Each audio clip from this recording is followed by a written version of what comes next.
I'll tell you a little bit about Qatar. So we haven't started newborn sequencing. Full disclosure, I haven't started newborn sequencing yet. So I'll tell you a little bit about our Mendelian program, a very brief introduction, the time I have. And I'll give you a bit of an introduction of what we're thinking about for newborn sequencing. So unfortunately, I don't have any conflicts to disclose.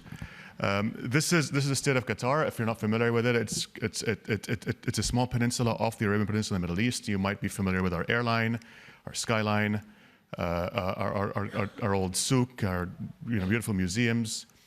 I think someone's playing around with this. Wait, something's happened. Oops, sorry. That's moving faster than here. Okay, yeah, so our football stadiums, our football teams are some of our investments in this country. But what you don't know is that away from all this hustle and bustle, this is education city, and this is an investment over 25 years by Qatar Foundation, which really built an endowment to bring universities that are usually thousands of miles apart within walking distance of each other. And this really creates a multidisciplinary atmosphere for students, intellectuals, and so forth and so on to build capacity across multiple fields. Across from Education City, this is Sidra Medicine. This is where we work. So Sidra Medicine is a women and children's hospital. We're built on this tripartite mission for patient care, research, and education. And our vision is to be ranked amongst the top academic medical centers in the world. In terms of numbers, we have a 400-bed hospital, 150,000 visits per year. Yeah, sorry, the slide here is different than what I have up here. So I'm going to read off that. The majority of our patients are pediatric tertiary care, and we've sequenced over 45,000 genomes to date. Like many things in Qatar, Sidra started in the desert. It's a greenfield hospital. It's a really beautiful, imposing building, and right in front of us we have this statue of embryonic development by Damien Hirst called The Journey of Life. In terms of research, we focus primarily on pediatric rare and undiagnosed disorders. We also have research programs, active research programs in reproductive and perinatal health and population genetics and genomics. And the latter is really, has been driven by the fact that we're the national reference genolab for the country. This is just all the toys that we have to play around with. Basically anything that ends in seq we can do. The work I'll show you today has been a team effort from basically everyone represented here.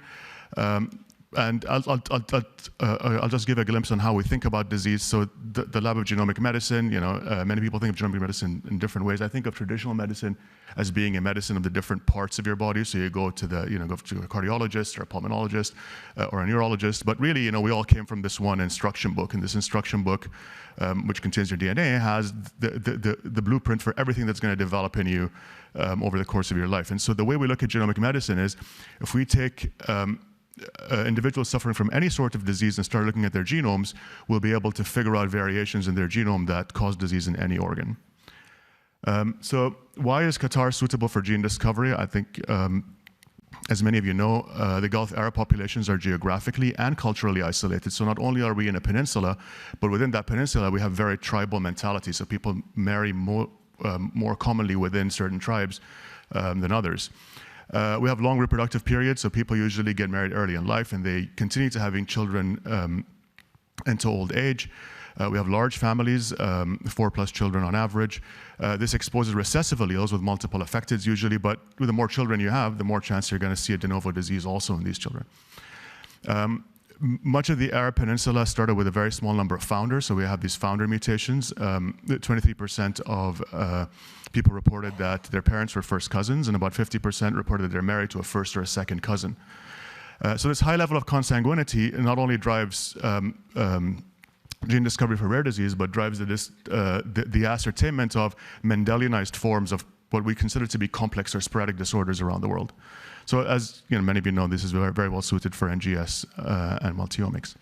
So at Sidra, the research branch is seen as providing a continuity of care. Patients come to our hospital expecting very high quality clinical care. But what happens when standard of care reaches its limits? And that's what we really built the philosophy of our research department there. So we have protocols across many different disease categories that enroll patients into research protocols. we think of, we try to approach every patient cohort with umbrella consent for data sharing, consent for building a biobank of samples, consent for return of results and future contact.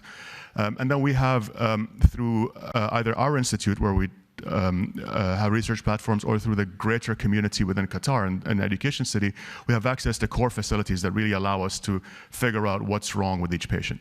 And the goal is to try to bring that back into clinical decision making and back to the patients. So the Mendelian program is very simple. It mirrors many Mendelian programs around the world. We take families and we consent them. What we do in the Mendelian program, because it's a research protocol, is we enroll everyone, siblings, parents, everyone into research. And obviously, when you sequence these, you get a very high diagnostic rate because you have that ability to segregate variants throughout a family. So the variants that are solved are then fed back into the healthcare system, and these can go down to counseling, treatment, enrollment, clinical trials. It's really the variants that are still negative or still require more research that then go on to other research platforms. We have a zebrafish lab, for example, and we have many collaborations around the world.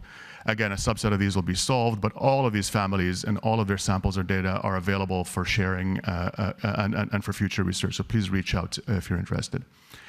So to date, we've sequenced over 300 families, and we really are a good catchment, a good representation of our region. This is just a breakdown of some of the ancestries in our Mendelian program. This is looking at it from a PCA perspective. So these brown dots are our families, and the background is a 1,000 Genomes program.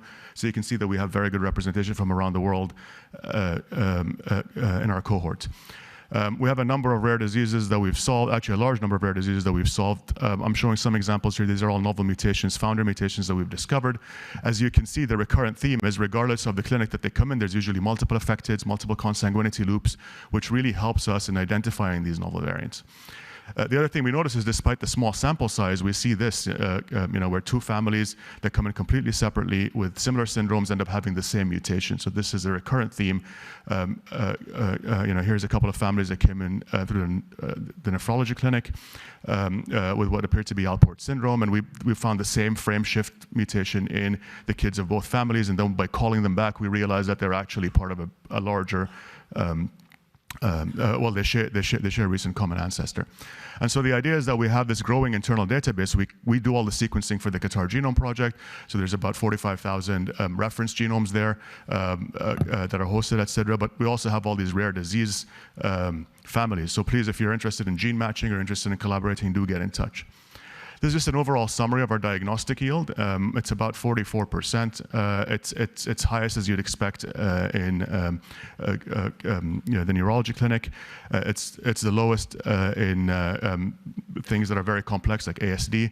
In the NICU, we have about a 50% diagnostic rate. And as you can tell from the pie chart breakdown, we look at both small variants but also structural variants. And I just want to touch on one theme that I alluded to earlier, which is our autism cohort. Even though we sequenced 100 families, a diagnostic rate there was around 27%, which is substantially higher than global reports. So these are the missing of the Simon simplex cohorts. You can see that we found more genes that are responsible for autism, and part of that reason is because of this. So the slice of the pie that I'm showing you there are recessive variants that were discovered in families, and you can see there's substantially more recessive autism in our population. And as you know, there's not only is it driven by consanguinity, but the fact that you can pick up recessive variants is very important for screening programs. So this is why I think our populations are very suitable for thinking about screening. Here's my one slide on genomic newborn screening. This is just a plan. We have a pilot phase that we're starting with around 2,000 newborns that are going to be born in our hospital. And our plan is to slowly scale that up. So in a couple of years, we want to hit 5,000. They're all consented for EHR access, for data sharing, for future research. We also have questionnaires that we're giving to both the healthcare providers and the parents. And we're looking primarily at treatable inherited disorders. And of course, there's no consensus on panels, and that's what we came here to learn. And we're learning that there's no consensus on panels. We we've also embedded some of the polygenic thoughts into this, simply because our populations have a very, very high incidence of things such as diabetes. We're top 2 or top 3 in the world. And so beginning to look at these in screening programs could be indicative. Again, this is research only, it's not clinical. So this is just my summary. The Mendelian program enrolls families using umbrella consent, and we do whole genome sequencing. Of the 300 or so families enrolled to date, our diagnostic yield is around 44%.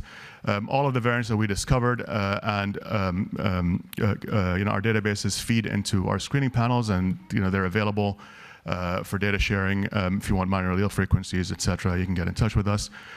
2 of our scientists, Dr. Amira Aqil is in the audience, Dr. Jazi Maraghi, they work on both newborns and Mendelian disease.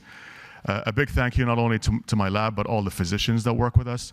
And one last plug, we have a conference next month. It's our 9th annual Precision Medicine Conference. Please do get in touch. Thank you.